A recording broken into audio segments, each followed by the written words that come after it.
तो गुजरात में जहां भाजपा की सरकार, वहां के कलेक्टर ने लिख के दिया, CAG controller and auditor general CAG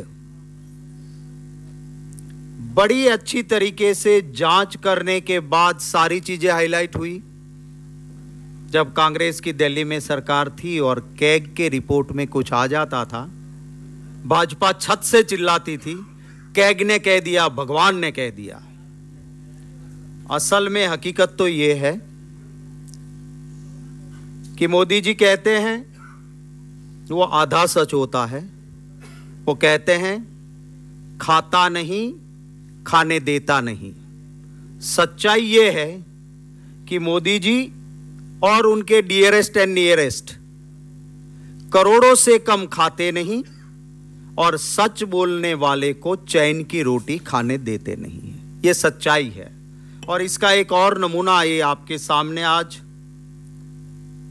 Modi ji Gujarat से है, मैं भी गुजरात से हूं और हर गुजराती जानता है, सबसे करीबी नेता भाजपा के आज के मंत्री नरेंद्र मोदी जी के सबसे करीबी रहे हैं। वो सांसद की ग्रांट स्मृति ईरानी जी की, वो उनको मिली, गांव गोद लिया। वो गांव गोद नहीं लिया, गांव को मिलने वाले पैसे खुद की जेब में किए। ये कलेक्टर आनंद डिस्ट्रिक्ट के कलेक्टर ने डेप्यूटी सेक्रेटरी सांसद की जो ग्रांट रिलीज करते हैं जनरल एडमिनिस्ट्रेशन डिपार्टमेंट को, उसको उन्होंने खत लिखा और उससे पहले पूरी जांच हुई। DPO district planning officer senior officers की टीम भेजते हैं जांच करने और पाया जाता है कि स्मृति ईरानी जी के वहां से सीधा टेलीफोन आता है, वरना गाइडलाइन है बिना टेंडर को कोऑपरेटिव सोसाइटी है उसको अगर काम आप देते हो तो एक एमपी के एक पूरे टेन्योर में 50 लाख से ज्यादा का आप नहीं दे सकते हो, और वो भी सिर्फ कॉन्ट्रैक्ट दे सकते हो, काम दे सकते हो। इंप्लीमेंटिंग एजेंसी पूरे देश में आज तक कहीं ऐसा नहीं है कि इंप्लीमेंटिंग एजेंसी गवर्नमेंट से हटके कोई और बन जाए। आपने भी कहीं नहीं सुना होगा। आप कॉन्ट्रैक्ट दे सकते हो पर अमलीकरण, इंप्लीमेंटिंग एजेंसी, वो तो सरकार की अथॉरिटी होती है।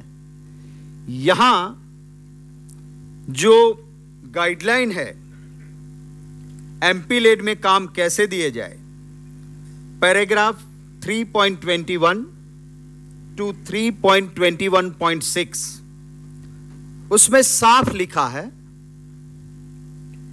कि इंप्लीमेंटिंग एजेंसी गवर्नमेंट ही रहेगी।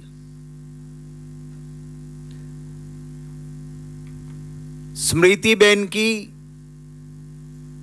पता नहीं कौन सी दिमाग की वो खिड़की खुल गई और उन्होंने फोन कर दिया कि नो, आपको गाइडलाइन में कुछ भी लिखा हो, मैं कहती हूं कि इंप्लीमेंटिंग एजेंसी अब आप शारदा मजूर सहकारी मंडली खेड़ा को बना दीजिए। और इंप्लीमेंटिंग एजेंसी सरकार हट गई, ये प्राइवेट कंपनी बन गई, प्राइवेट मंडली बन गई। और इसके बाद स्मृति जी के कहने पे ये सारा डॉक्यूमेंट्स में है, टेलीफोनिक सूचना जाती है, काम दे दो। मैंने आपको पहले ही कहा कि अगर पहले तो इंप्लीमेंटिंग एजेंसी गवर्नमेंट के अलावा कोई हो नहीं सकता, या इंप्लीमेंटिंग एजेंसी काम maximum during the tenure of MP 50 lakh से ज्यादा हो ही नहीं सकते, दे ही नहीं सकते। वो भी गाइडलाइन है, ठुकरा दो उस गाइडलाइन को, क्योंकि ये कम नहीं खाते ना, करोड़ों से कम खाते नहीं। 50 लाख में तो करोड़ बनता नहीं है। अमित शाह के बेटे ने भी 50,000 की कंपनी 80 करोड़ की बनाई थी, वो भी मोदी के नजीक है, तो ये तो इससे नजदीक है, तो वो कैसे 1000 में लाख में काम करेंगे? कह दिया करोड़ों का काम दे दो। और सिर्फ कुछ जगह का जो कलेक्टर ने सिर्फ जांच करवाया, उसके बाद तो बेचारे कलेक्टर की हालत आप समझ सकते हो क्या हुई है। वहां से तो ट्रांसफर हुआ, परेशानियां झेल रहे हैं आज भी। उस कलेक्टर ने कुछ कामों की जांच करवाई तो पाया कि सारा फर्जी है, काम हुए नहीं, पैसे चाऊ कर लिए हैं। कलेक्टर ने कहा 4,08,43,040 रुपीज इनसे रिकवरी करना पड़ेगा। जब 4 करोड़ की रिकवरी निकलती है, आप समझ सकते हो काम कितना ज्यादा दिया होगा। 50 लाख का तो लिमिट था। And this is the copy of the letter of the collector. मैं कोशिश करूंगा कि आपको वो ट्रांसलेशन भी, क्योंकि गुजराती में लिखा हुआ है, आपको मिले। तो ये भारतीय जनता पार्टी भय मुक्त भ्रष्टाचार करती है, भय मुक्त भ्रष्टाचार।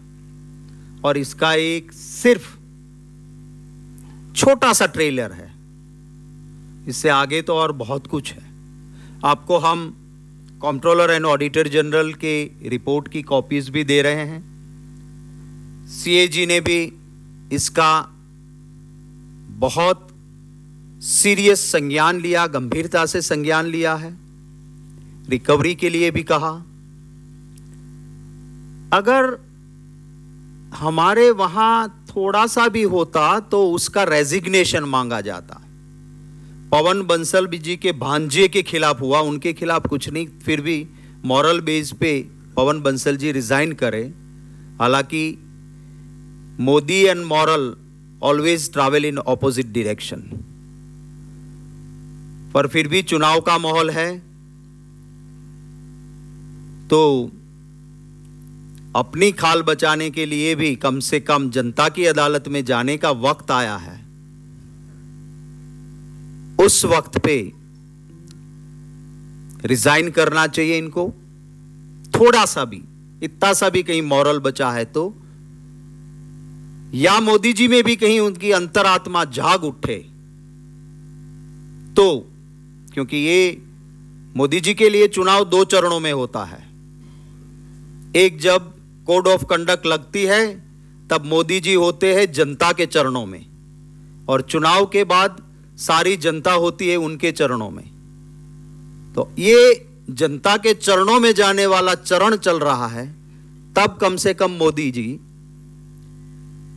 इनको मंत्री पद से सैक करे, ये हम मांग करते हैं।